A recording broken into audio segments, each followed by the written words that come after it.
Ladies and gentlemen, 18 years ago, you can sit down if you're just standing because you're being kind to your family members. You're okay, very good.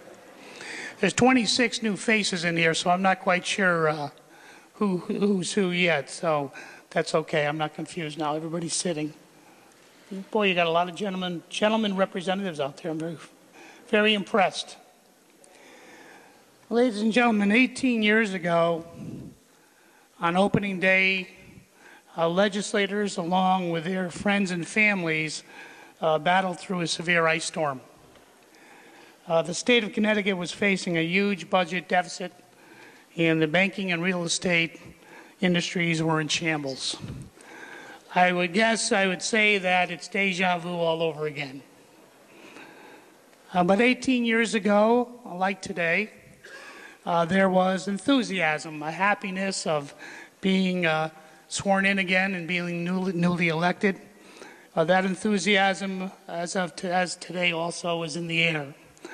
It was my first opening day, and I was in awe when I walked into this chamber and took my seat and admired the beauty of and the architecture of this historic room.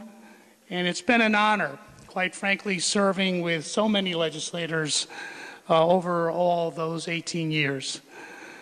And certainly with all of you that I've been the pleasure of serving with over the last 4 years in this room today. I thank you too. I want also to thank you personally for serving your state with honor and distinction. And I want to thank you all for your friendship, the memories that I will leave with today and as I depart as being your speaker. You know, of course, all the accomplishments we achieved together. Although I know that you face a very challenging session, I know you are all up to the task. Let me say to Governor Rell, I want to personally thank her for her friendship and her willingness to work in a bipartisan manner. Our legacy, I mean, I'm talking about the House and the governor, is one we can be proud of. The last 4 years, we've had 4 balanced budgets and 4 surpluses, a $1.4 billion rainy day fund, and 2 years without raising taxes. That legacy that we work together bipartisanly is one we should be all proud of. I say to you, Governor, and of course this legislature, this wonderful body, a job well done. I'd also want to make it perfectly clear to the citizens of Connecticut that this governor and this legislative body did not create the fiscal problems that we face today. But they have the responsibility, you have the responsibility to resolve it, and I know you will resolve it. There's no doubt in my mind that you will do that. To all the newly elected legislators today, my legislative career ends and yours begins. Today is a day of ceremony and certainly a celebration, a day that you will be sworn in, and just were recently sworn in, which is kind of a wonderful thing to happen to all of you. And as a legislator representing your city and towns, and all of you should be honored for your achievement. But I also must say tomorrow, the work begins. I never imagined my first day that someday I'd be Speaker of the House. I bet you if there was bets in the room, nobody would have won that bet, including me. I hope that someday one of you that are sitting here, a newly elected representative, have the chance and the same honor that I've had of walking in here 18 years ago and then becoming the Speaker of the House, which is such an honor that all of you gave me the privilege of having.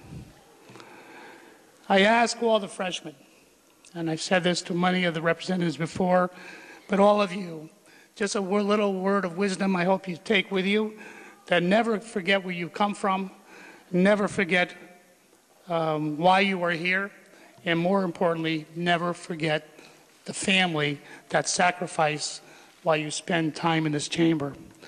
To Senator Williams and Senator Looney, I want to thank those gentlemen for all the battles that we won together and for the people of Connecticut.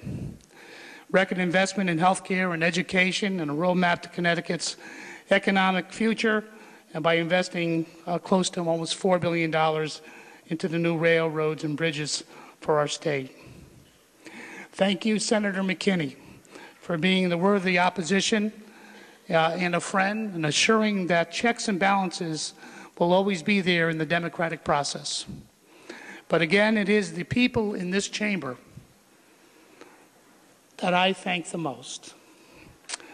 My heart will leave here proud of being your friend and colleague.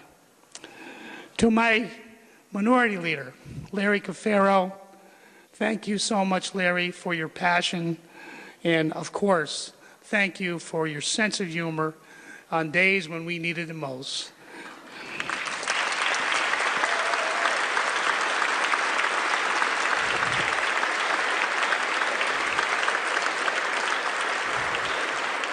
And of course, the most important thing, our friendship, that I know will last long into our golden years. To my wonderful, great, close friend, Denise Merrill, my appropriations chair, and now your majority leader, I thank you so much, Denise, for your hard, dedicated work. We all know what a great job you do, and I certainly admire your intelligence and your frankness, and you truly are a gem, and I mean that from the bottom of my heart. I have no doubt, ladies and gentlemen, that Majority Leader Merrill will be a magnificent Majority Leader, and I know that I'm proud of her, and I know all of you will be too. And now, of course,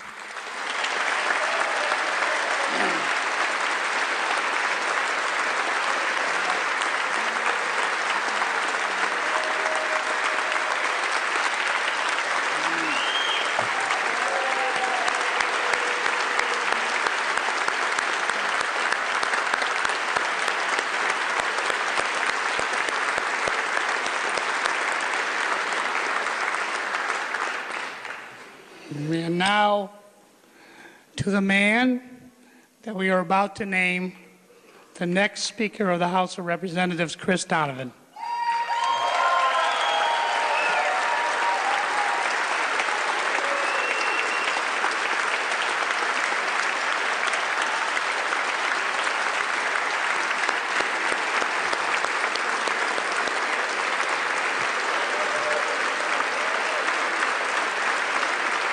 All right.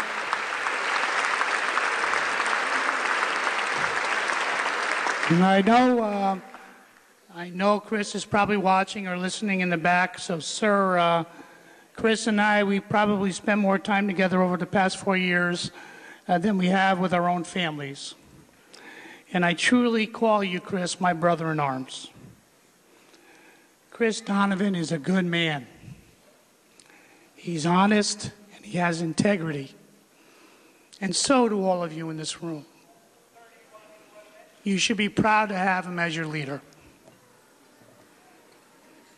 A person that any of us would like to have in the trenches when times get tough. Chris is also a very loyal and humble servant of the people and will fight, I know, till his death. There's no doubt in my mind.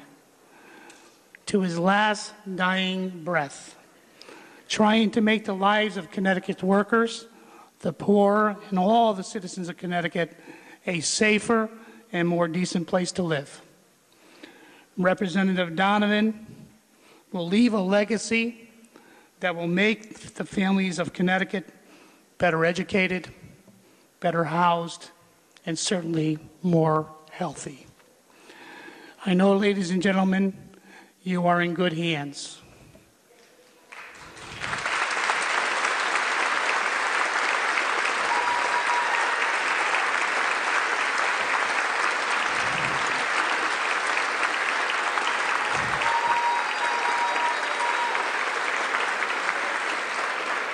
And my last comment is, again, let me thank all of you.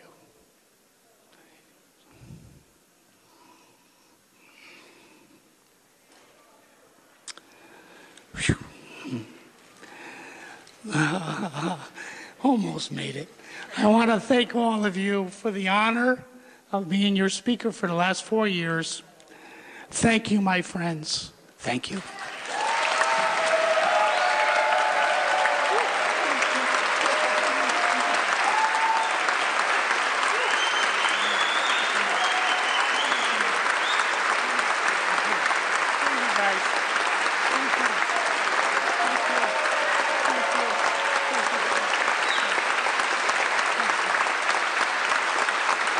Thank you, guys.